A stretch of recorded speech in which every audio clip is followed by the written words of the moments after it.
They were lifelines, built for men who worked the fields, who hauled timber through the cold, and who measured a good day not in miles driven, but in work done. The 1990s pickup truck stood for something more than horsepower and chrome. They were symbols of strength, simplicity, and the quiet bond between man and machine. But beneath their steel and sweat, they hid secrets.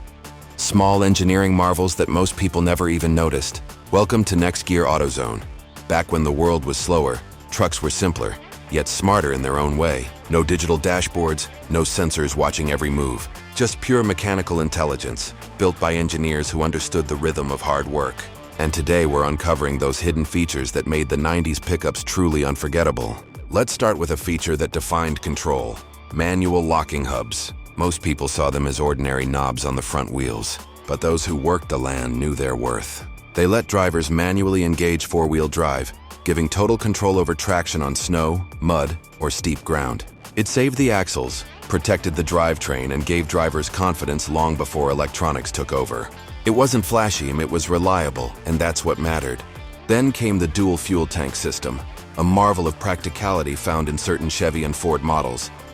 A small switch on the dashboard could shift between tanks mid-drive. No fancy sensors, no automated systems. Just a flick of a button and you doubled your range. For long-distance haulers, it meant freedom. For farmers, it meant finishing the job without worrying about the nearest gas station. Effective, and under the seats in another secret.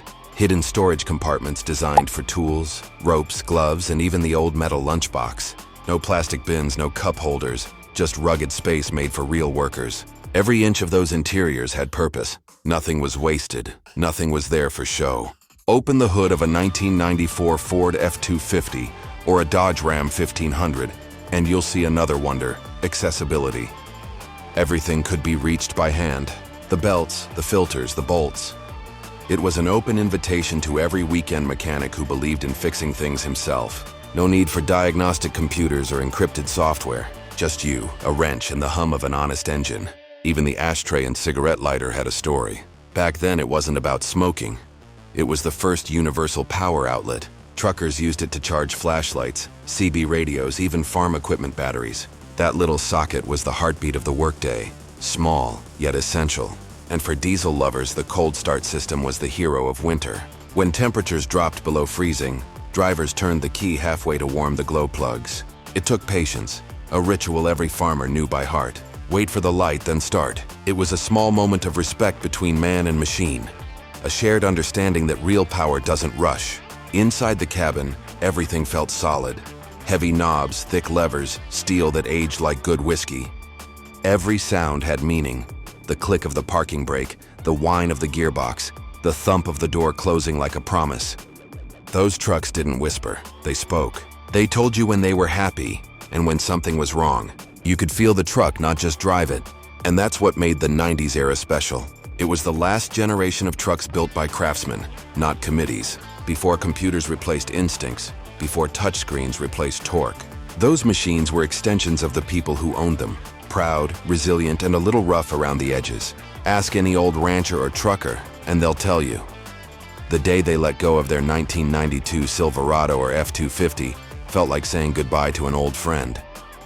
Because that bond wasn't built on convenience. It was built on loyalty, earned over miles, winters, and long, dusty roads. Even now, when one of those old beasts rumbles down a country highway, people stop and look. Not because it's rare, but because it represents something we've lost. A time when trucks were built to serve, not to impress. A time when power was measured in effort, not electronics. So if you've ever owned one, if you still keep a 90s pickup in the barn, covered in dust but ready to roar, you know the truth. Those hidden features weren't just clever designs. They were the heartbeat of an era when simplicity ruled, and honesty was built into every bolt. And if stories like this bring back memories of long drives, cold mornings, and the satisfaction of work well done, then you've already found your place here, at NextGear AutoZone. Because here we don't just talk about machines, we celebrate the legacy behind them, and the people who still believe that some trucks were built to live forever.